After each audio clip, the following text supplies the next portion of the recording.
Yes please.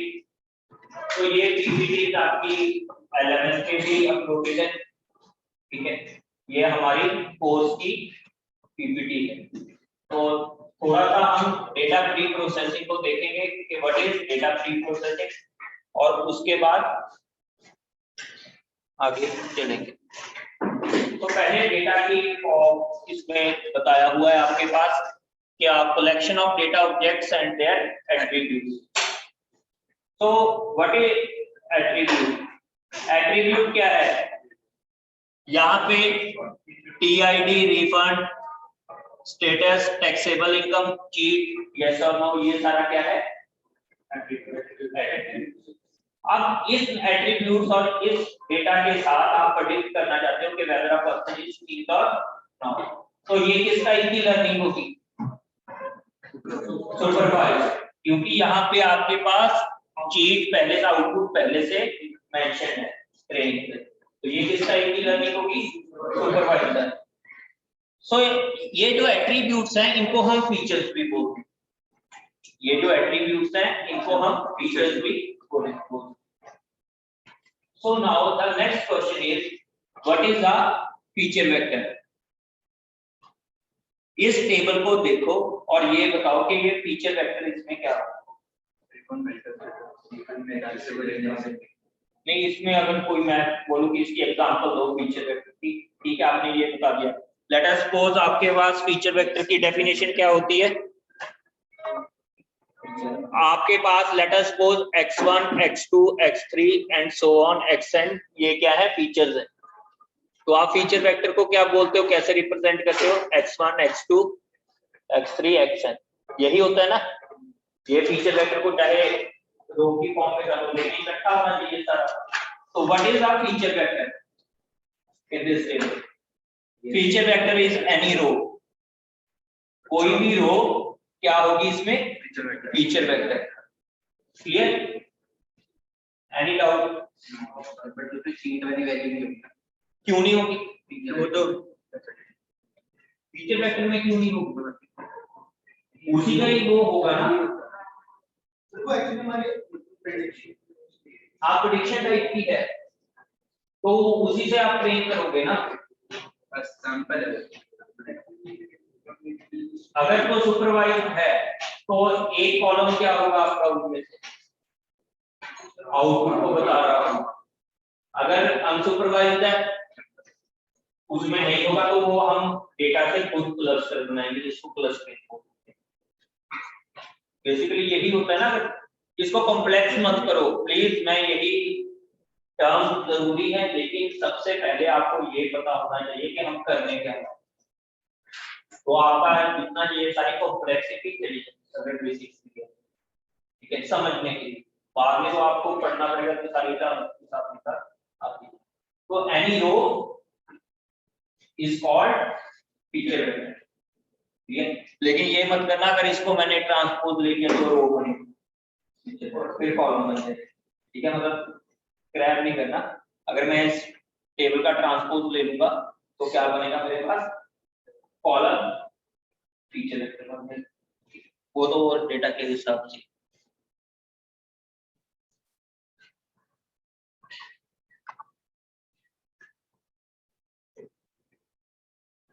Next is types of feature. So हमारे पास attributes के क्या टाइप्स हैं? 4 टाइप्स हैं, nominal, ordinal, interval and relative. Now what are they? जो नॉमिनल है, नॉमिनल क्या है? लेट अस सपोज आपका रोल नंबर जो एक स्टूडेंट को डिस्टिंग्विश कर रहा है बाकी सबसे, ठीक है। अब ऐसी ज्यादातर जो आपके एट्रीब्यूट्स होंगे वो क्या होंगे? नॉमिनल। जैसे आईडी नंबर्स, आई कलर, जिप कोड्स। आई कलर जब तक रेड नहीं है तब तक वो नॉमिनल है। रेड होगा तो मे बी कहीं क्लासिफाई कर रहे हो उसको आईडी, ठीक है। जो नॉर्मल, अगर हम पूछे कि एक पर्सन का आई कलर क्या है, नॉर्मल, ठीक है। अगर नॉर्मल सेंस में बोले तो आई colour is also normal, just वो बता रहा है, ठीक है। अब इसको नॉमिनल क्यों बोला गया? अगर मैं रोल नंबर को मल्टीप्लाई कर दूं तो will it make any sense? No. Plus कर दूं दो नंबर्स, कोई सेंस नहीं, कोई उसका कुछ नहीं बनेगा। आई ग्रेड ऑर्डिनल नहीं होगा, आई की तरह नहीं, तो क्लासिफिकेशंस ऑफ क्लासिफिकेशंस मैंने ये आप उसमें ऑर्डिनल इसलिए कह रहे हो कि उसमें रैंकिंग्स का कुछ हो, ठीक है। तो ये तो बोल सकते हो कि यहाँ पे आई कलर क्या है, थोड़ा कंट्रोवर्शियल है कि हम इसको एज इट इज ले लें, ठीक है, क्योंकि अगर रेड भी हो, मैं पहले से ही बताया, तो वो मेबी डिजीज को रेफर करना हो तो लेकिन आपको समझाने के लिए जो चीज सिंपल एट्रीब्यूट है, सिर्फ बताने के लिए है, उसका कोई ज्यादा रोल नहीं है, सिर्फ डिस्टिंग्विश करिए एक पर्सन के, वो nominal. Now what is ordinal? Ordinal है कि जो आपको रैंकिंग के बारे में बताए, some sort of like for student database your grades are of ordinal. आप उस टाइप को किसमें बोलोगे? ऑर्डिनल के ये एजुकेशन में आपका किस तरह से स्टूडेंट परफॉर्म कर रहा है, ग्रेड उसको डिस्टिंग्विश उस फॉर्म में कर सकता है ना ग्रेड्स। क्लियर? ये नाउ देख, ये वाले जो लास्ट टू हैं इनमें कंफ्यूजन होती है, that is interval and ratio. अब इन दोनों में कंफ्यूजन किस लिए होती है? अब देखो यहाँ पे देखो एग्जांपल लिखी हुई है, सेल्सियस एंड फारेनहाइट टेम्परेचर्स और टेम्परेचर्स इन केल्विन। अब ध्यान से बात सुनना कि जो आपकी हाइट है, अगर मैं बोलूं कि a person X is 2 inches taller than person Y, ठीक है, मतलब मैं रिलेटिव की बात कर रहा हूं। अब क्या अगर मैं x मल्टीप्लाई बाय 2 करूं और y मल्टीप्लाई बाय 2 करूं तो बात एक बनेगी? तो मतलब के वो रिलेटिव स्केल को रेफर कर रहे हैं। तो अभी इसकी मैं और एग्जांपल दूंगा तो और क्लियर हो जाएगा। वो रिलेटिव स्केल को जो भी रिप्रेजेंट कर रहा है तो वो एक्चुअल वैल्यू, जैसे ये तो हमारे पास आता था ना कि Ram is 2 years older than Shyam है 20 years ago, तो उसकी एज अगर कैलकुलेट वो सेम एग्जांपल आ गई, तो that will fall into interval. जो रिलेटिव स्केल्स पर हमने जैसे एग्जांपल बताया है वो किसमें करेंगे? अब temperature in Celsius and Fahrenheit, अगर आप बोलते हो 30 डिग्री टेम्परेचर एंड आप बोलते हो 15 डिग्री टेम्परेचर, तो वो एक्चुअल में डबल नहीं है। अगर आप सेल्सियस का स्केल देखोगे तो वो डबल नहीं है, लेकिन जो केल्विन में हम मेजर करते हैं, केल्विन रिप्रेजेंट एक्चुअल स्केल, तो वहां पर केल्विन क्या है? रेशियो। दूसरा क्या होगा? जो रिलेटिव है वो मीटर। ये एग्जैक्ट वैल्यू वाला क्या है? रेशियो। जो रिलेटिव है वो क्या होगा? Metre.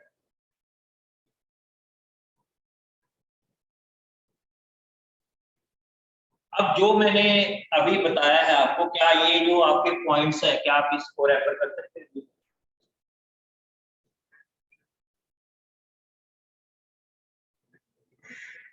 So first is distinct, ये मालूम है हमें, वो जो आपके पास नॉमिनल था वो सिर्फ डिस्टिंग्विश कर रहा था। Second one is order. Order क्या करेगा आपका?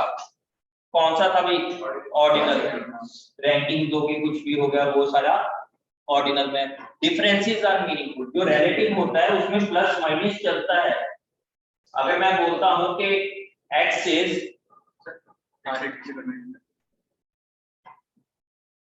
सर इस इंटरवल में कैलेंडर के अलावा कोई एग्जांपल को लेंथ टाइम में हो सकता है क्या? हाँ वो होगा। अभी इसमें एज है, एज 2 इयर्स होगी, ठीक है, वो भी हो सकता है, लेकिन आपको इंटरप्रेट करना आना चाहिए कि अगर एज रिलेटिव, अगर एग्जैक्ट एज दी हुई है, अब मैं कह दूं कि late us suppose I am double your age, ठीक है, तो वो शायद ट्रू है। तो अब आप कह दो कि जब ये साथी का क्लासमेट है आपके, कि जब ये 1 साल का था मैं 2 साल का, तो आई मस्ट बी डबल, तो लेकिन वो बात नहीं बनेगी। क्लियर?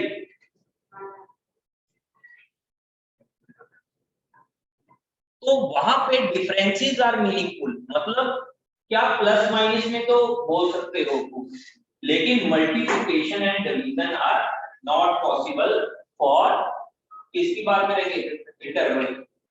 रेशियो में मल्टीप्लिकेशन और डिवीजन भी पॉसिबल है कि वहां पे एग्जैक्ट वैल्यू।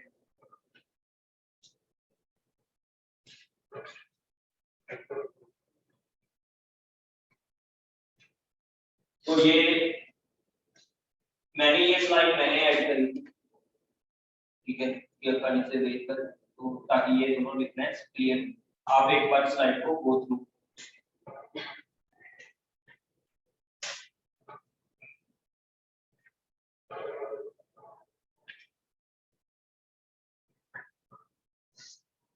क्लियर है ये?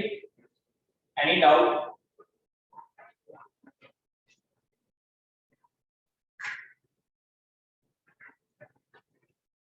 अब ये तो सभी को मालूम है कि data in real word is dirty. अब डर्टी का ऐसा तो है नहीं, तो उसका डेटा डर्टी का मतलब क्या है, एक्चुअल डर्टी तो है, मतलब कोई incomplete data is incomplete, data में कोई मिसिंग वैल्यू है, डेटा इज इनकंसिस्टेंट, ठीक है। तो उस तरह के डेटा इज नॉइजी। अब आउटलायर की एग्जांपल है यहाँ। आउटलायर क्या होता है? आउटलायर की हाँ ट्रेंड नहीं फॉलो करता है, ज्यादातर ये नॉइज की वजह से होता है, लेकिन जरूरी नहीं कि ये नॉइज की वजह से। एग्जांपल मैंने दी थी, मतलब इस लैब में लास्ट टाइम मैंने दी थी, यानी कि आपके पास स्टूडेंट का एग्जाम, स्टूडेंट्स का एक क्लास का exam, average marks came out to be 40 out of 100, ठीक है। अब ज्यादातर स्टूडेंट्स के मार्क्स 30 और 50 के बीच में जाएगा, मे बी कुछ स्टूडेंट्स के 20 10 में भी हो, लेकिन एक स्टूडेंट ऐसा था जिसके 95, वो एग्जैक्ट आए, एग्जैक्ट 95 भी आए, सच में आए रियल। लेकिन क्या जब मैं उसको अपने मॉडल को उससे ट्रेन करवाऊंगा तो will it make any sense? No. हापर के एवरेज पैकेज है सबके, हापर के एवरेज पैकेज नहीं, उसमें डेटा 50 है, ठीक है। जो आप बोल सकते हो कि जो टॉप मोस्ट है, टॉप 2-3 जिनको 40 लाख या इनका पैकेज आता है, वो अलग बोल सकते हैं आउटलायर, लेकिन बाकी कोई ज्यादा आउटलायर नहीं होता, ठीक है। क्लियर? यहां तक डाउट हो किसी? आउटलायर क्या है? अब यहाँ पे multi dimensional measure of data quality, broad categories, ये सारा कुछ आपके पास आएगा। एक बात मैं आपको और बोल दूं, इस सब्जेक्ट के लिए जो डेटा माइनिंग है, एक और सब्जेक्ट का नाम है, हम टर्म वो 80-90% सिमिलर है, उसमें सारे कॉन्सेप्ट सेम ही, डेटा माइनिंग, क्योंकि बेसिकली उसमें हम क्या करेंगे, माइन करते हैं डेटा को, बेसिकली ये भी माइनिंग ही, मशीन लर्निंग टेक्निक्स के साथ ही माइनिंग हो।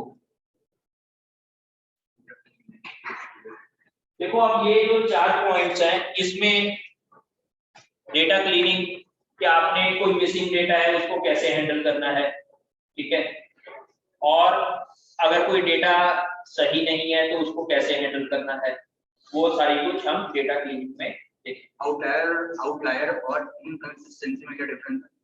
इसमें आउटलायर और इनकंसिस्टेंसी, इनकंसिस्टेंसी तो कुछ भी, आउटलायर तो होगा कि आपका एक ट्रेंड फॉलो एक पार्ट हो गया इनकंसिस्टेंसी, डेटा में भी किसी भी कारण से आपका जो मेजरमेंट टूल था वो खराब हो गया, जिससे डेटा जनरेट हो रहा था, कुछ टाइम के लिए आपका मेजरमेंट टूल खराब हो गया।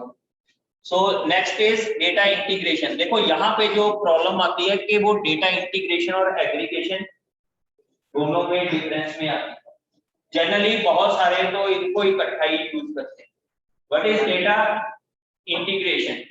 मल्टीपल डेटा सेट से आप डेटा को कंबाइन, मैंने एक सॉफ्ट ड्रिंक की सेल कैलकुलेट करनी थ्रू आउट इंडिया ओवरऑल, ठीक है, मैं क्या कर रहा हूँ, हर एक टाउन की, हाँ जी कोई प्रॉब्लम है?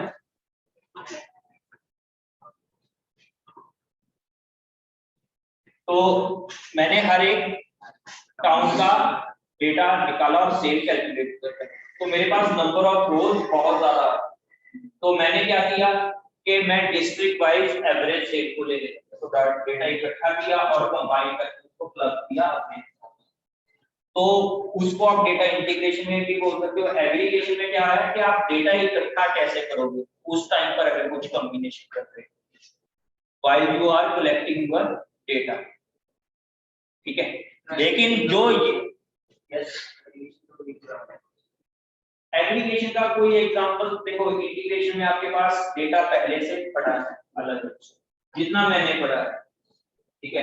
मे भी जहां से मैंने डेटा को जहां से मैंने लिया वो सोर्स ना ठीक हो, लेकिन जितना मुझे पता है कि एग्रीगेशन में क्या है कि आपके पास डेटा आप जब इकट्ठा करने जाते हो तब आप कुछ ना कुछ अपना स्केल फैक्टर लेकर डेटा को इकट्ठा करते हो, ठीक है। लेकिन इंटीग्रेशन में आपके पास डेटा पहले से है। बहुत सारे रिसर्चर्स इन दोनों को एक ही स्टेप मानते हैं कि जब आप डेटा ऐसे इकट्ठा किया और ऐसे ही आप उसको कंबाइन कर दिया तो उनको। Next is normalisation. नॉर्मलाइजेशन क्या है? देखो अभी आपके पास इसमें नॉर्मलाइजेशन के बहुत सारे मेथड, ठीक है, min max normalisation, Z score, लेकिन ये भी हमें पता लगा, लेकिन नॉर्मलाइजेशन की रिक्वायरमेंट क्या है? मिसिंग आउट डेटा बहुत ज्यादा। आप देखो अगर आपके पास थाउजेंड ऑफ डेटा है, अगर एक नॉर्मल आप डेटा को रीड कर रहे तो आपको लगेगा कोई वैल्यू 100, कोई 10,000, कोई 250, तो यू वांट अ स्केल कि आपको पता लगे कि कौन सा ठीक है कौन सा नहीं, ठीक है। आप स्केल जैसे मान लो कि मार्क्स है, आप चाहते हो कि ग्रेड में, ठीक है। अब मार्क्स में तो बहुत सारी आपके पास वैल्यूज होगी, लेकिन ग्रेड्स में वो, लेकिन ये बिल्कुल ग्रेड की तरह नहीं होगा। हम कुछ ना कुछ मैथमेटिकली इसको देखेंगे कि व्हाट इज नॉर्मलाइज या स्टैंडर्डाइज। हम एक स्टैंडर्ड सेट ऑफ वैल्यूज में उसको लेकर आए। कैसे लेकर आएंगे? लेट अस सपोज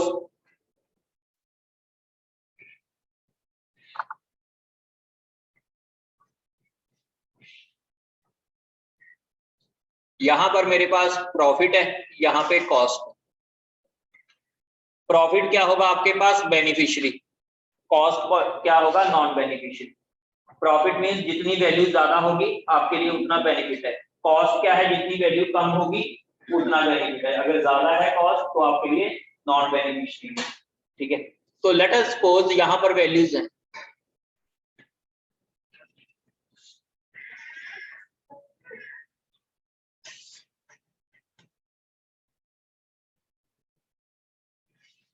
मुझे 0 to 1 के स्केल के बीच में इनको नॉर्मलाइज करना, 0 से 1 के स्केल के बीच में इसको नॉर्मलाइज करना। तो सबसे इजियर मेथड क्या है प्रॉफिट को नॉर्मलाइज करने का? Divide by the maximum value of profit cost. तो मैक्सिमम वैल्यू क्या है? 90,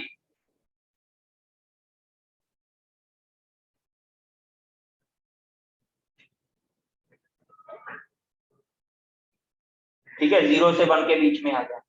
अब कॉस्ट क्या है? कॉस्ट को मैं मैक्सिमम से नहीं कर सकता, मिनिमाइज से करूंगा तो भी प्रॉब्लम है। तो जो मैं कॉस्ट को सिंपली क्या करूंगा, जो मिनिमम वैल्यू है उसको ऊपर ले जाऊंगा और जो एग्जैक्ट वैल्यू है उसको डिनोमिनेटर में रखूंगा। लेट अस सपोज ये 50 है, 50 के कॉरेस्पॉन्डिंग यहाँ पर सबसे मिनिमम वैल्यू क्या है? 50। 50 डिवाइड बाय 50, सेकंड को ले लिया 50 डिवाइड बाय 80, थर्ड को ले लिया 50 डिवाइड बाय 100, फोर्थ को ले लिया 120। यार ये तो देखकर ही समझ, 2 मिनट देख लो, जिसको नहीं आया सबको आ जाएगा। देखो आपने क्या किया, 0 से 1 के बीच में रखना था। 1 किसकी वैल्यू होगी? जो सबसे कम होगी। जो सबसे कम वैल्यू होगी वो क्या होगी? 1। तो आपने उसी के बीच में रखा है।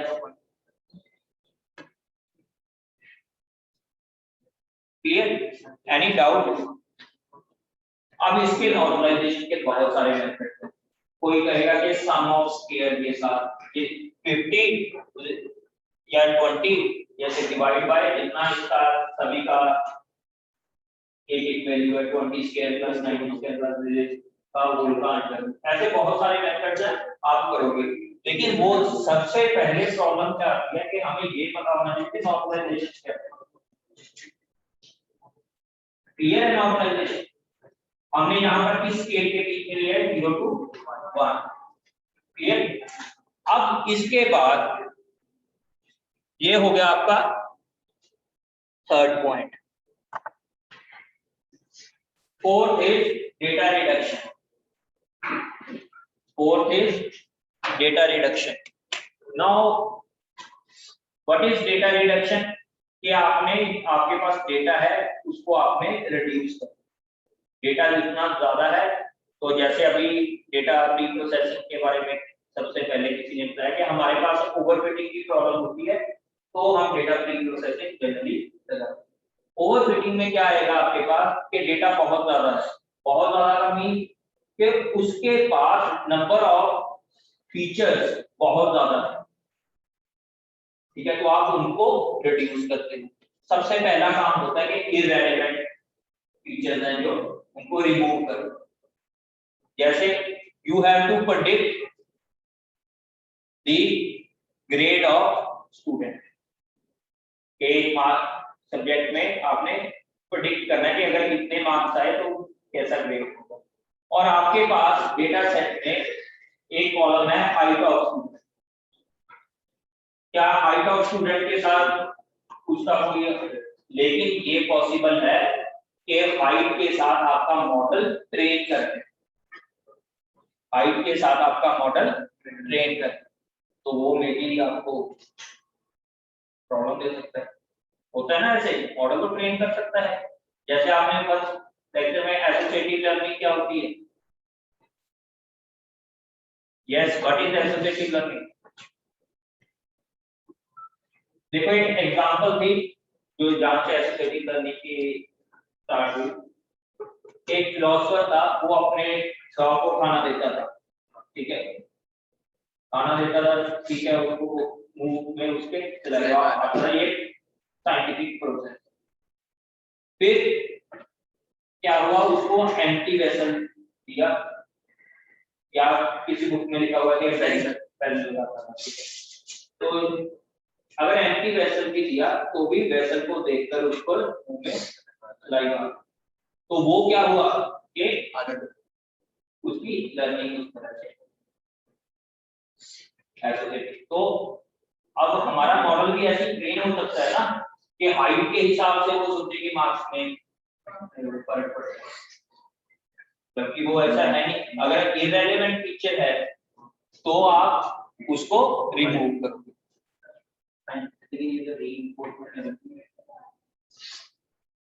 एसोसिएटिव लर्निंग में जो हुआ, रीइंफोर्समेंट लर्निंग क्या हुआ कि आपके पास आपने दिया, ठीक है, एक आउटपुट आपके मॉडल ने प्रेडिक्ट, लेकिन वो गलत हो गया तो उसको फीडबैक, यहाँ तो क्या साथ ही साथ आप लर्न कर रहे, साथ ही साथ आप लर्न कर।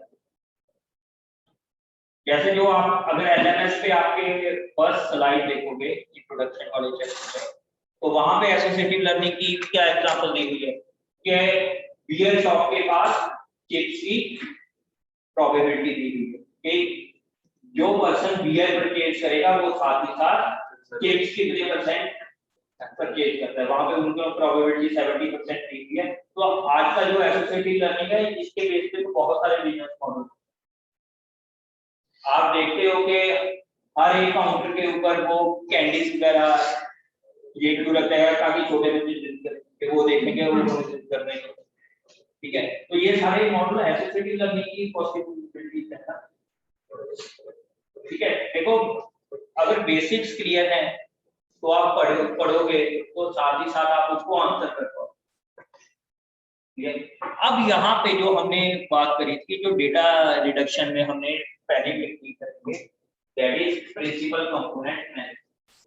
अब हमारे पास इररेलेवेंट फीचर्स है, हमारे पास इररेलेवेंट फीचर्स हैं, उनको तो हम रिमूव करते हैं, लेकिन अब हमें ये नहीं पता कि सभी के सभी की कुछ ना कुछ वैल्यू ठीक लग रही है, लेकिन जो कुछ मेजर चाहिए वो तो हम रखेंगे ऐसे से, लेकिन जो बाकी 10 रह गए उनमें से हम कहते हैं यार इनका कॉम्बिनेशन लगा के 5 आते हैं।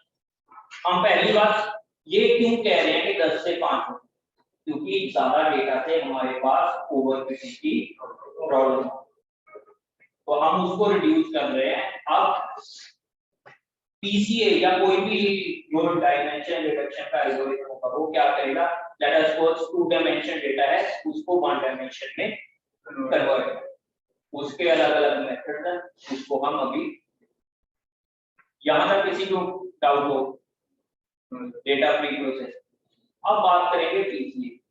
देखो ये दो पीसीए की एग्जांपल्स हैं, मैंने दोनों जो अभी आपके जीआर को वीडियो सेंड करी है इनकी है, ठीक है, तो बिल्कुल सेम एज इट इज है, लेकिन आपको पहली बार देखने से वो पता नहीं, तो इस लेक्चर के बाद वो चेक कर लेना, आपको इजीली वो समझ में। सो अब हम प्रिंसिपल कंपोनेंट एनालिसिस की बात करते हैं।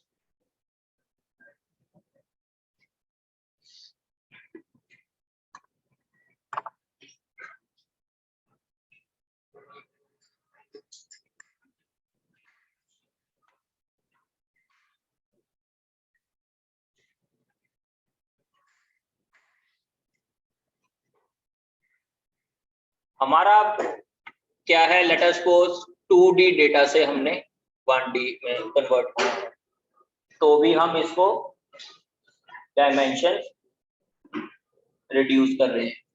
5D डेटा से 3D में कन्वर्ट कर रहे हैं, तो भी हम डायमेंशन रिड्यूस कर रहे हैं।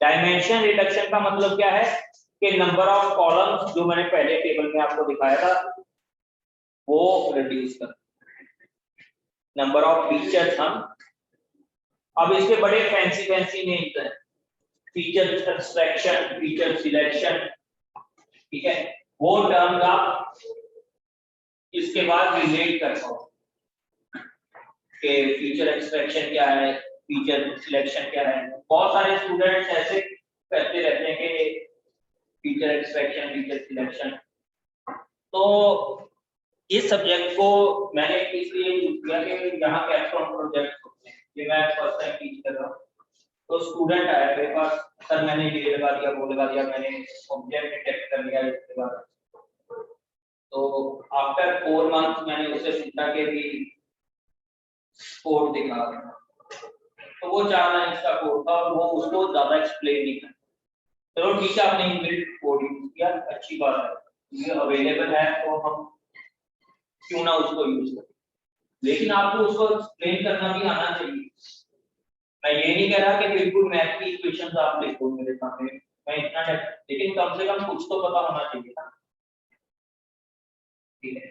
तो ये बहुत मेजर प्रॉब्लम रहती है मशीन लर्निंग के, सारा कुछ पाइथन में इतना स्मूथली दिया हुआ है कि आपके पास बहुत इजी है, आपको सिर्फ डेटा को ही देखना पड़ता है कि कितने परसेंट मैंने इसको टेस्टिंग में रखना है, कितने परसेंट मैंने इसको ट्रेनिंग में रखना है, कौन सा एल्गोरिथम मैंने क्लासिफिकेशन के लिए यूज करना है, जनरली आप ये चीजें, ठीक है।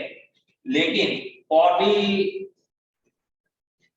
अंडरस्टैंडिंग पर्पस आपको इसका अंदर से उसका मैकेनिज्म क्या है वो पता होगा, ठीक है, बड़ा सिंपल होगा ये, इतना मुश्किल नहीं है, ठीक है। अब सबसे पहले हम इसको ग्राफिकली देखेंगे कि how we reduce 2D data to 1D, how we reduce 2D data to 1D data, पहले ग्राफिकली फिर न्यूमेरिकली।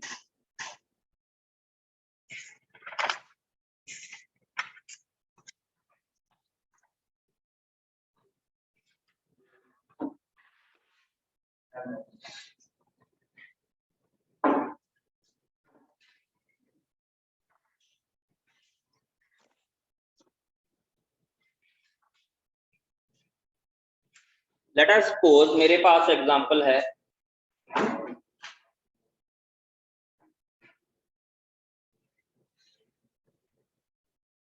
देखो इसको नोट डाउन करने की जरूरत नहीं, ये मैं आपको वीडियो सेंड कर दूं, मैंने रिकॉर्डिंग पे रखा हुआ है, ठीक है, मैं आपको वीडियो सेंड कर दूंगा।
ये बिल्कुल सेम एग्जांपल है। यस, क्लास में भी लोग यही तो है, लेकिन जो वीडियो में है, वीडियो में भी बिल्कुल सेम एग्जांपल है, उसमें बस मार्क्स की जगह उसने डी के साथ दिया। ये अब आपके पास एक गिवन डेटा है, यहां देखोगे आप कितने फीचर्स हैं, 2, मार्क्स 1 है, मार्क्स 2। तो बेसिकली हमने जो पुराना था उसको ट्रांसपोर्ट किया हुआ है, सोचा पैसे। अब हमारे पास प्रॉब्लम क्या है, इन 2 फीचर्स को हमने रिड्यूस करना है 1 फीचर, और जो ये वैल्यूज हैं उसको हम कैसे रिड्यूस करेंगे, पहले हम देखेंगे ये एग्जांपल के साथ ग्राफिकली, फिर देखेंगे हम न्यूमेरिकली। सबसे फर्स्ट स्टेप है कि आप दोनों फीचर्स को 2D डायमेंशन में ग्राफ,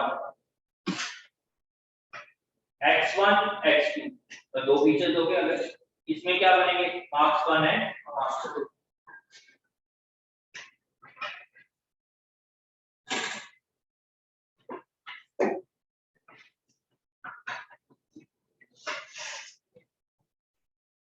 यहाँ मार्क्स 1 लिख लो, यहाँ मार्क्स, तो यहाँ इसको प्लॉट कर लो।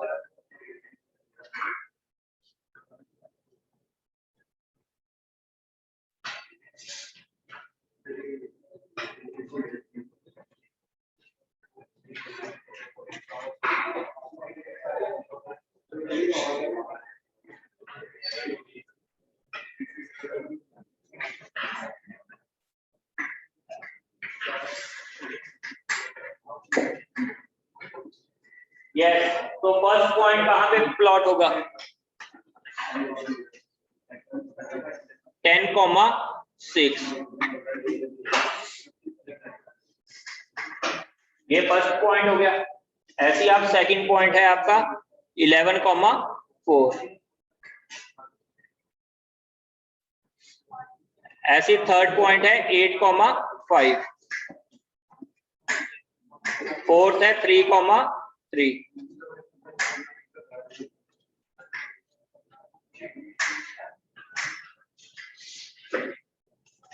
Yes, first step clear? Yes sir, हमने सिंपल प्लॉटिंग की है टाइम। अब सेकंड स्टेप है shifting of origin according to the mean of the feature. अब देखो यहाँ भी कई बार कई बुक्स मीन के जगह कुछ और मेथड देती, क्योंकि वो कई बार आउटलायर्स को इंक्लूड निगलेक्ट करने के लिए वेरिएशन या वेरिएंस या स्टैंडर्ड डेविएशन ऐसे कोई इंक्लूड करते हैं। अब लेट अस सपोज मैं मिन मैक्स की बात करूं, आप नॉर्मलाइज करते हैं, तो क्या उसमें अगर आउटलायर आपके डेटा में रह गया हो तो क्या वो उसको हैंडल कर पाएगा?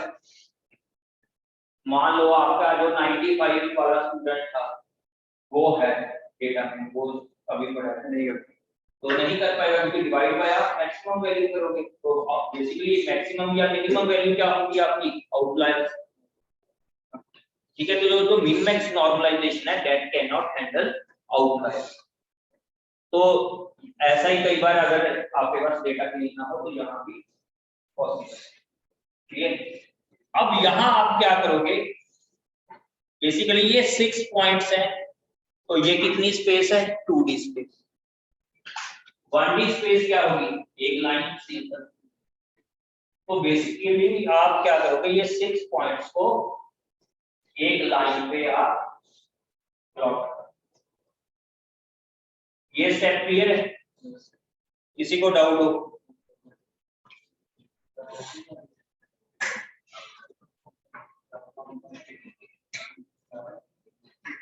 अब आप क्या करोगे, एक लाइन फाइंड आउट करोगे जिसके ऊपर ये सारे पॉइंट्स आप प्रोजेक्ट कर पाओगे।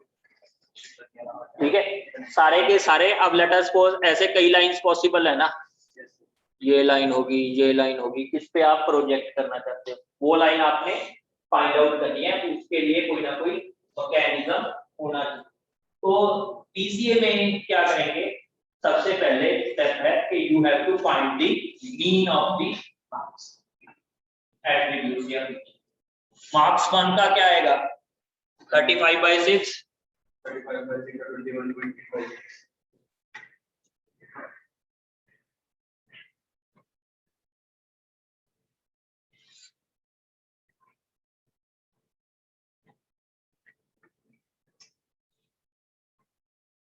मार्क्स 2 का क्या है, 21.8।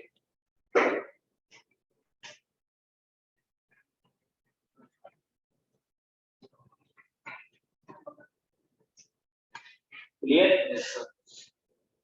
अब ये जो नया पॉइंट आया, इसके पास अब आप अपने ओरिजिन को शिफ्ट करो। इसको ग्राफ में आप प्लॉट करो इस पॉइंट को। लेट अस सपोज ये पॉइंट आया 5 एंड 5 पॉइंट समथिंग एंड 3.5 चलो ये मान लो ये पॉइंट आ गया पूरा। अब आपका नया ओरिजिन बन जाएगा ये।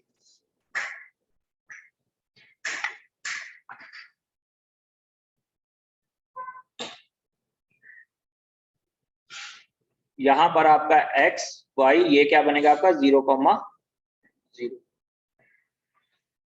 क्लियर? ये अब आपका ओरिजिन शिफ्ट कर। अब यहां पर हम एक ऐसी लाइन ढूंढेंगे जिसका ये देखो एक्चुअल पॉइंट तो आपके ये है ना, एक्चुअल डेटा तो ये है, ये जो 6 पॉइंट्स हैं ये क्या है, एक्चुअल डेटा। यहां से ये 6 पॉइंट्स का डिस्टेंस सबसे कम है। ऐसे ही पॉइंट ढूंढेंगे ना, रिग्रेशन में भी हम ऐसे करते हैं कि एरर आपकी कम हो। हम एक ऐसी लाइन फाइंड आउट करना चाहते हैं कि जिससे ये वाला डिस्टेंस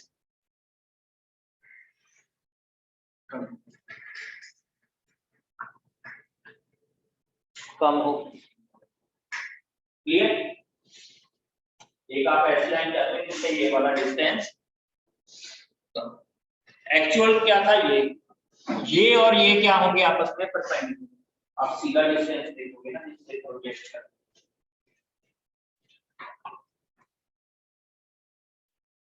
क्लियर? कितना जानते हैं? पाइथागोरस थ्योरम क्या होती है, hypotenuse square is equal to base square. अब यहां और यहां ये क्या है, परपेंडिकुलर। प्रोजेक्टेड पॉइंट और एक्चुअल पॉइंट के बीच में जो लाइन जा रही है वो क्या है, परपेंडिकुलर। ये ओरिजिन था, तो ये वाली क्या बनेगी, इन दोनों के बीच में तो राइट एंगल है, ये राइट एंगल है, तो ये वाली लाइन क्या बनेगी, हाइपोटेन्यूज। क्लियर है? और चलो और तो करें कैसे किया, कैसे, ये वाला इसके साथ, नहीं मेन लाइन। हाँ मेन लाइन क्या की, नहीं ये तो हमने एक प्रोजेक्टेड अभी बनाई है, हमें नहीं पता ये एक्चुअल है या नहीं, ये अजम्पशन है। इसको हम रोटेट करते हैं, यहाँ पे भी 360 डिग्री इसको रोटेट करके देखेंगे। तो हमने तो बेसिकली ऐसी लाइन फाइंड आउट करनी है कि जिसपे डिस्टेंस कम हो, किसका, between projected line and actual जो लाइन जो प्लॉट। अब ये जो पॉइंट प्लॉट करने हैं आपने, लेट अस सपोज ये है आपका D, D1 D2 D3 D4 D5। अब आप जनरली क्या करोगे, इनका स्क्वायर लोगे, D1 square plus D2 square plus D3 square plus D4 square plus D5 square plus D6। 6 आपके पॉइंट्स हैं, तो आपका जो एक्चुअल पॉइंट है और जो प्रोजेक्टेड पॉइंट है उसके डिफरेंस का आपका सम मिनिमाइज, सम ऑफ स्क्वायर। वो मैंने क्यों सम ऑफ स्क्वायर किया, क्योंकि यहाँ पर इस प्रोजेक्टेड लाइन के ये डाउनवर्ड्स है, यहाँ पर क्या है ये अपवर्ड्स, तो ये पॉसिबल है कि किसी में नेगेटिव रिजल्ट आए, किसी में positive. To counter that we have square. Clear? इतना क्लियर सभी को? अब एक तो काम हो सकता है कि आप इन दोनों का डिस्टेंस मेजर करो, एक काम कर लो कि जो ओरिजिन है आपका, शिफ्टेड ओरिजिन है, उसमें देख लो कि कितना डिस्टेंस आ रहा है। ये वाला डिस्टेंस तो hypotenuse will always be fixed, ये तो एक्चुअल पॉइंट है, ये क्लियर है, हाइपोटेन्यूज यहाँ का फिक्स रहेगा हमेशा। हाँ, या तो अब आपका डिस्टेंस मिनिमाइज होगा या बेस मैक्सिमाइज होगा। ऐसी होती है ना हाइपो, ये पाइथागोरस की थ्योरम।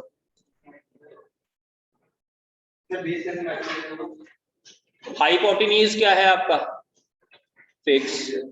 यार यहाँ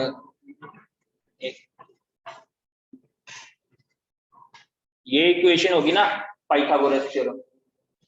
हाइपोटेन्यूज क्या है, ये फिक्स, क्योंकि ये तो एक्चुअल पॉइंट से है, ये क्या है फिक्स। हमने इसको क्या करना है मिनिमाइज, तो बी स्क्वायर क्या होगा हमेशा मैक्सिमाइज। ये क्लियर है या नहीं? किसी को डाउट है तो पूछ सकता है। आपका ऑब्जेक्टिव क्या है, you have to minimise the distance. Hypotenuse क्या है फिक्स। अब अगर ये मिनिमाइज करना है, ये तो ऑटोमेटिकली मैक्सिमाइज होगा ना, ठीक है। यस, लास्ट में यार सोना में या तो कोडिंग कर लो या इधर से या लैब से बाहर चले, बाहर से।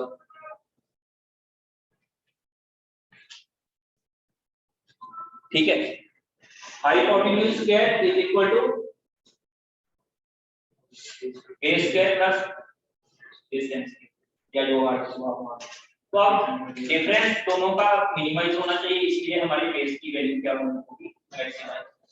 अगर ये वाली लाइन, क्योंकि मेरा ये मेक शिफ्टेड ओरिजिन है, हमेशा मैं ओरिजिन से पास करवा रहा हूँ, ठीक है, तो यहां से ये वाला डिस्टेंस कैलकुलेट करना मेरे लिए इजी है नए ओरिजिन से कि कितना आया, बजाय कि मैं डिफरेंस को हर बार देखता जाऊं। तो इसलिए मेरा टारगेट रहेगा कि I have to be maximise square of base, sum of square of के बजाय कि मैं b पे इसको मिनिमाइज करूं, मैं बेस को मैक्सिमाइज। क्लियर? ये क्लियर हुआ? मान लो जैसे उस वीडियो में दिया हुआ है कि आपके इसकी स्लोप आई 0.2,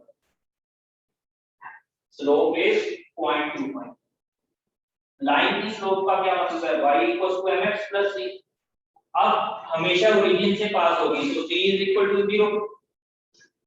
स्लोप क्या है 0.25। यहां तक क्लियर है? फिर अब इसके बाद इसका कोई लेना देना नहीं, यहां तक अगर किसी को कोई डाउट वो मान लो भी आप।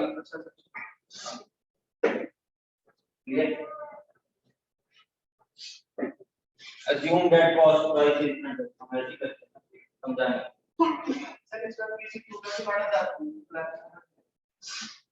PC1 सॉरी, यहाँ पर अभी हमने क्या किया है, नहीं अभी तो PC1 कहाँ, अभी तो हमने बेस को हमने मैक्सिमाइज करना है, सम ऑफ बेस को मैक्सिमाइज करना है। सर जूम मीटिंग बंद हो गई। नहीं ये चलेगी ना, ये क्योंकि मीटिंग नहीं है, रिकॉर्डिंग है।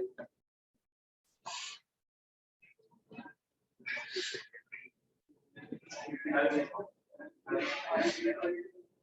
भी रिकॉर्डिंग चल रहा है। तो अब हमारे पास क्या आ गया कि late us suppose slope of line is 0.25।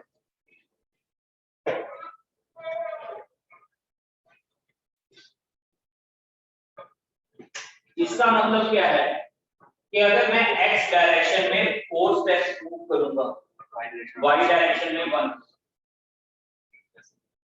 इस लाइन का मतलब यही है x डायरेक्शन में अगर मैं 4 स्टेप्स मूव करूंगा तो y डायरेक्शन में मैं 1 स्टेप।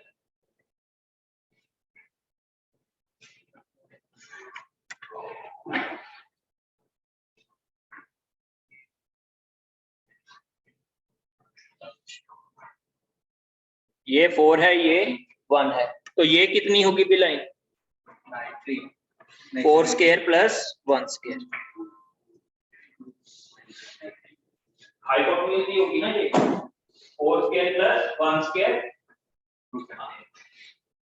ये 4.12, ये 4.12।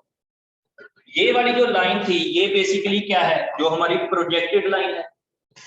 अगर वहां से देखोगे लाइन की हमारी जो रीजन से पास की है वो क्या थी, हमारी प्रोजेक्टेड लाइन, जिसके ऊपर हमारे पॉइंट्स प्रोजेक्ट होने हैं, ठीक है।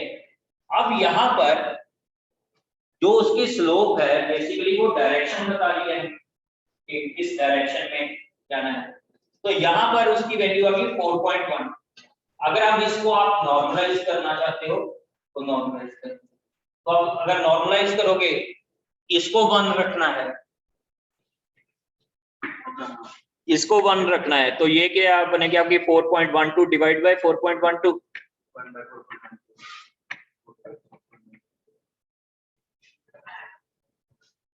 क्लियर। तो ये जो अब आपके पास लाइन आई थी लास्ट उसमें, ये वाली, इसको आप बोलोगे प्रिंसिपल कंपोनेंट 1, इसको बोलोगे प्रिंसिपल कंपोनेंट 1। ये आपने लाइन कैसे बनाई, कैसे, जिसके पास sum of square of base is maximum और इसका sum of square of distances will be minimum, automatically minimum हो जाएगा। क्लियर, कितना क्लियर। तो इसको हम बोलेंगे प्रिंसिपल कंपोनेंट 1। और आगे जब हम न्यूमेरिकल एग्जांपल करेंगे, ये हमारा बनेगा आइगन वेक्टर, ये बनेगा हमारा आइगन वेक्टर। ये हमने सिलेक्ट किस बेस पे किया, जिस लाइन की sum of square of base is maximum. वो कोवेरियंस इसी डिसाइड हुआ ना, स्क्वायर वैल्यू जिसकी ज्यादा आई। अभी मैं लेट अस सपोज जो इस लाइन के लिए सम ऑफ स्क्वायर ऑफ बेस आपके पास आया 30, तो आपने इसको मेजर करना है कि ये कैसे जाएगा। 1 by n minus 1 multiply by 30, कितने पॉइंट्स थे, 5 तो 6, 1 by 5 into 30 तो 5 है। ये क्या हुआ है, जिसको नहीं समझ में आया अभी कोई बात नहीं, जब हम तरीका एग्जांपल करेंगे आ जाएगा। कि हमने क्या बेसिकली कैलकुलेट किया कि कितने परसेंट वेरिएंस हो रही है। तो मान लो इसके लिए अगर 30 सम ऑफ स्क्वायर डिस्टेंस आया था, 30 डिवाइड बाय n minus 1 कितना आ गया 5। आपको भी अच्छी। अब ये वाली लाइन के ऊपर आप प्रोजेक्ट पॉइंट्स प्रोजेक्ट। अच्छा, अगर आपके पास 2 into 2 की मैट्रिक्स है तो आइगन वेक्टर्स कितने बनते, 2, तो यहाँ पे 2 पॉसिबल है, तो वो आपस में उनका रिलेशन क्या होगा। अगर आपके पास 2 into 2 की मैट्रिक्स है तो कितने आइगन वेक्टर बनेंगे, और उसकी कॉरेस्पॉन्डिंग दो वो बने, और आपस में रिलेशन क्या होगा दोनों का, परपेंडिकुलर, ऑर्थोगोनल दो mathematical, they are orthogonal to each other. तो ये पॉसिबल थी कि यहाँ पर मैं 90 डिग्री से इस लाइन के कॉरेस्पॉन्डिंग एक और लाइन बना सकता था। अगर पहली लाइन की स्लोप 0.25 है तो इस लाइन की स्लोप क्या होगी? -4। 90 डिग्री आप टेप करके देखना वो कितनी आ जाएगी, -4। तो अब आपने बेसिक्स इसका सीख लिया। अब बेसिकली आपको क्या होगा, हमने इस लाइन पे जो भी जहां जहां से पॉइंट्स है वो प्रोजेक्ट कर। अब लेकिन एक्चुअल में क्या होगा, जहां तो 2D से हम 1D में जा रहे हैं, मान लो 5D से 3D में जाना है, तो यू विल सिलेक्ट ऐसी, अगर कोई सॉफ्टवेयर में आपके पास ऐसी 5 डायमेंशन को दिखा सकता है, ठीक है, तो आपके पास आपने ऐसी 3 लाइन सिलेक्ट कर, वो 5D स्पेस में होंगी। एक्चुअल तो हम इसको कैसे विजुअलाइज कर रहे हैं, मैक्सिमम अभी 3D, लेकिन यहाँ पे तो 2D है अगर कोई डिस्प्ले है, तो वो हमारे लिए उसको रिप्रेजेंट। लेकिन ये क्यों जरूरी है, क्योंकि इससे आपको समझ में आ रहा है कि आप बेसिकली क्या करें, डायमेंशंस का आप समझ। अब जब मैथमेटिकली करेंगे, जिसके बेस पे आप कोड करोगे वो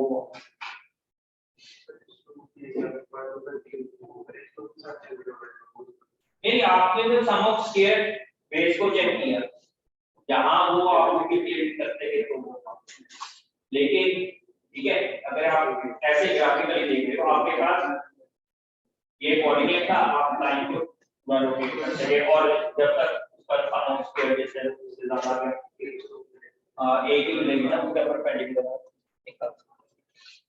क्लियर? अब हम एक न्यूमेरिकल एग्जांपल करते हैं जो सेकंड वीडियो में गिवन है, लेकिन वहां से आपको एज इट इज थोड़ा सा उसको ट्रीट करना मुश्किल है, कि लैंग्वेज कई जगह पर उसमें कोई नॉन इंग्लिश लैंग्वेज, तो वहां आपको थोड़ी सी प्रॉब्लम आती है, लेकिन मैथमेटिकल कैलकुलेशन आप वहां से देख सकते हैं। सो पहले प्रॉब्लम क्या है वो लिखते हैं।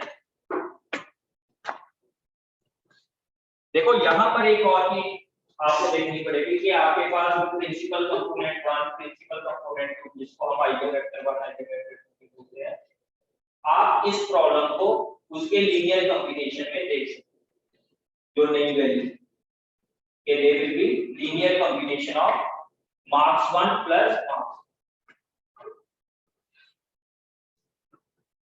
क्लियर? मान लो जो सम ऑफ स्क्वायर बेस का आया, उसके पास कितना आया, 6 हमने मान लिया था, 30 वैल्यू आई और 6 आया। प्रिंसिपल कंपोनेंट 2 का आइसोवेक्टर 2 जिसकी हमने प्रेडिक्ट किया, उसका आ गया 6, ठीक है, तो 6 डिवाइड बाय 6 1, 6 डिवाइड बाय 6 1, ए का कितना आया 30, ए का कितना आया 1। तो percentage of information displayed bye PC1 कितना होगा, वहां कितना था, उसकी वैल्यू कितनी आई थी 6 प्लस 6 डिवाइड बाय 6 प्लस 1 कितना आया 6/7, और PC2 का कितना आया 1 डिवाइड बाय 7। देखो मैंने दोबारा से रिपीट करता हूं कि आपके पास 6 वैल्यू की आई, इसकी सम ऑफ स्क्वायर बेस की आपके पास वैल्यू आई 30, टोटल कितने थे आपके पास 6 पॉइंट से 30 डिवाइड बाय n-1 और 30 डिवाइड बाय 5 6, वैल्यू आपके पास होती है 6। PC2 के लिए जो सम ऑफ स्क्वायर बेस की वैल्यू आई 6, हाँ 6 डिवाइड बाय 5 कितनी आई आपके पास 1.21, ठीक है। अब आपने क्या करना है, percentage of information displayed bye PC1,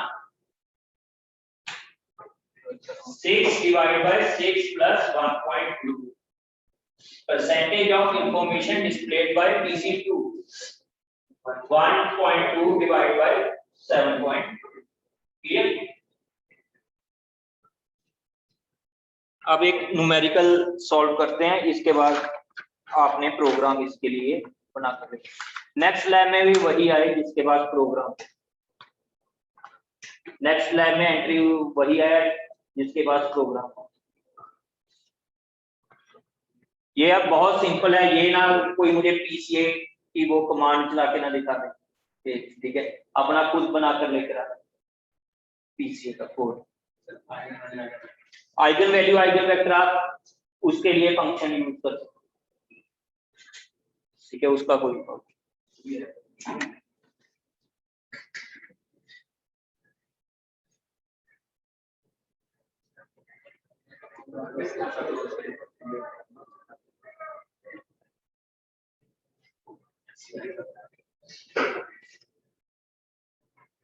मान लो 4 एग्जांपल्स हैं पॉइंट्स के,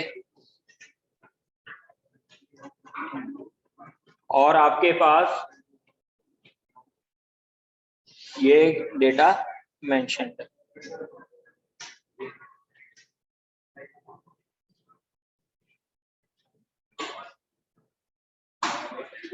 देखो यहाँ बिल्कुल वैसे ही हम स्टेप फॉलो करते हैं। सबसे पहला step, you have to calculate the mean of x 4 plus 8 plus 13 plus 7 divide by 4, ये आ गया 8। मीन ऑफ वाई,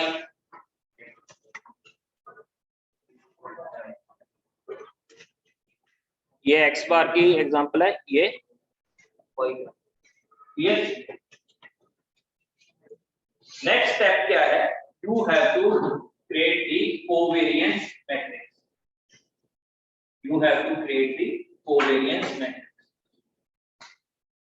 अब कोवेरिएंस मैट्रिक्स को कैसे रिप्रेजेंट करेंगे 2x2 में, और कोवेरिएंस होता क्या है? देखो कोवेरिएंस का मतलब है कि हम रिलेशनशिप बिटवीन टू फीचर्स बता रहे हैं।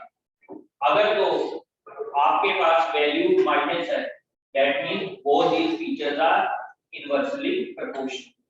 अगर पॉजिटिव है, डायरेक्टली। क्लियर? कोवेरिएंस क्या है? अब कोवेरिएंस कैलकुलेट कैसे करते हैं वो मैं अभी बताता हूं। और कोवेरिएंस मैट्रिक्स क्या होगा?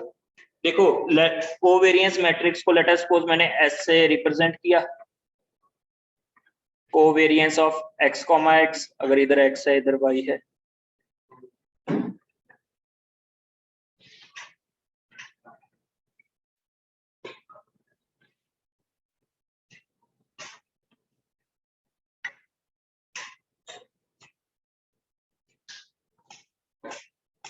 क्लियर?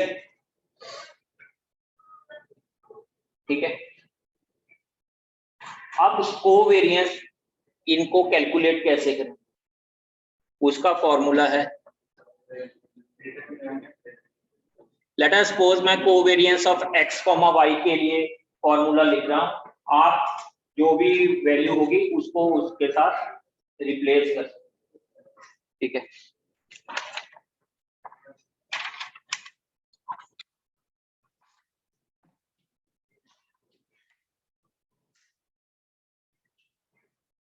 यहाँ पे n क्या रिप्रेजेंट करता है? Number of entries in the data set. यहाँ पर 4 एंट्रीज है, ex1, ex2, ex3, ex4।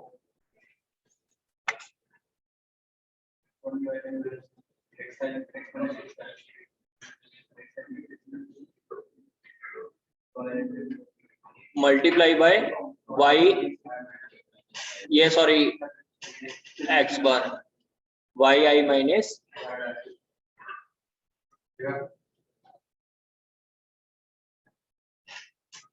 अब लेट अस सपोज इसमें से मैंने सबसे पहला क्या है, कोवेरिएंस ऑफ x, x, ये कैलकुलेट करना है।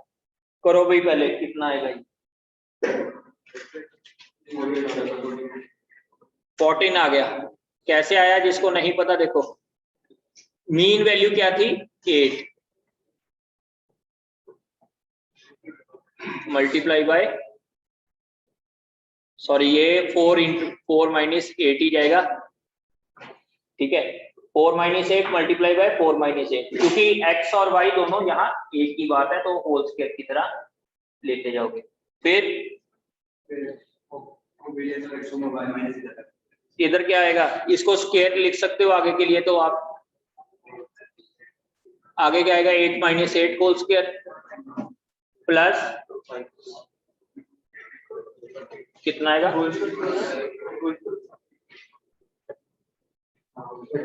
13 minus 8 whole square plus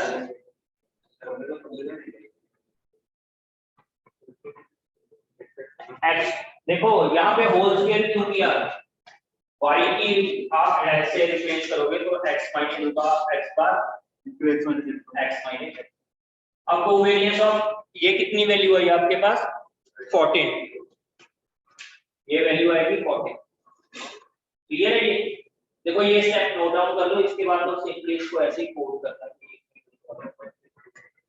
next sorry divide by 3, इसको यहाँ 1 बाय ये भी कंसीडर करना था, ठीक है। ये आ गई आपके पास 14। अब कोवेरिएंस ऑफ x, y ये मैं कैलकुलेट कर देता हूं, बाकी की सिर्फ वैल्यूज लिख देता हूं। ये आएगी आपके पास 4 माइनस 8 इंटू क्या आएगा 11 minus 8.5 plus 8 minus 8 multiply by 4 minus 8.5 and so on. ये वैल्यू कितनी आ जाएगी -11। कोवेरिएंस ऑफ y, x भी आएगी -11। एक बार याद रखना, covariance of x, y will always be equal to covariance of y, x। Clear? Next आपके पास आएगा y, वो वैल्यू आएगी 20, ठीक है, वो वैल्यू आएगी 20। क्लियर? Any doubt? अब आपके पास s की वैल्यूज क्या आ गई, ये 14 -11 एंड 23। ये आपके पास कोवेरिएंस मैट्रिक्स। क्लियर इतना? Next step is you have to find the eigen vectors and eigen values for this covariance. Next step is you have to find eigenvectors and eigenvalues for this matrix. अब eigen value और eigen vectors आप कैसे calculate करते हो matrix की, आपको +2 में किया होगा आप लोगों ने, ठीक है। अब याद नहीं होगा लेकिन किया होगा, आप घर जाकर देखोगे तो रिकॉल कर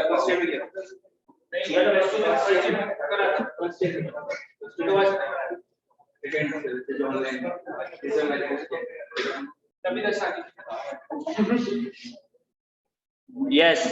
determinant of s minus lambda i equals to 0। ये थर्ड स्टेप अब आपका स्टार्ट है, to find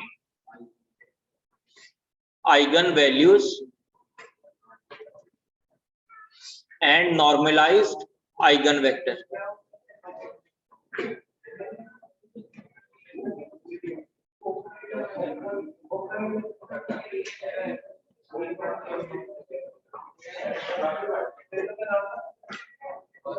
Yes, to find the eigen values and eigen vectors. Clear? अब आइगन वैल्यू और आइगन वेक्टर आप कैसे फाइंड करते हो मैट्रिक्स का, ठीक है। Basically you will calculate the determinant of s minus lambda i equals to 0। इसको करके देखना है, इसकी आइगन वैल्यू, दो आइगन वेक्टर निकलेंगे यहाँ, दो आइगन वैल्यू, जिसकी आइगन वैल्यू ज्यादा होगी वो आइगन वेक्टर आप चूज करोगे, that will become your principal component 1। जो उसके परपेंडिकुलर या ऑर्थोगोनल होगा वो क्या बनेगा, प्रिंसिपल कंपोनेंट, ठीक है। अब उसके बाद ये तो आ गया कि ये प्रिंसिपल कंपोनेंट 1 है, ये प्रिंसिपल कंपोनेंट 2 है। but how will you calculate new point? 2D point से अब आपने एक 1D पॉइंट वाले की वैल्यू भी कैलकुलेट कर, वो कैसे आप कैलकुलेट? यहां से जो भी आपके पास नॉर्मलाइज्ड आइगन वेक्टर आया, तो इन एनी केस जो ये रिमेनिंग वीडियो है ये मैं खुद रिकॉर्ड करके आपको सेंड कर दूंगा। वो तो मैं भेज चुका हूँ, जो एक्चुअल वीडियोस हैं, जो एक्चुअल YouTube पे अपलोड किया है। कॉन्सेप्ट यही है, लेकिन समझने में टाइम लगेगा क्योंकि एक तो पहली बात है कि लैंग्वेज, ठीक है, अगर जो लैंग्वेज आप अंडरस्टैंड करते हैं फर्स्ट बार आपको समझ में आप पूरी अच्छे से कि वो इंग्लिश में ही है,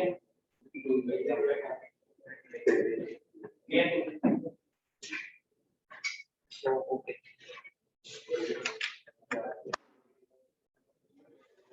लेकिन ये आपको वीडियो मिल जाएगी नेक्स्ट लैब में, प्रोग्राम खुद बनाकर लिखना। देखो यार प्रोग्राम बहुत छोटा है इसका, पहले मीन कैलकुलेट किया, फिर कोवेरियंस मैट्रिक्स बना लो, फिर आइगन वैल्यू और आइगन कैलकुलेट, उसके बाद ये मैट्रिक्स मल्टीप्लिकेशन करना जो नहीं।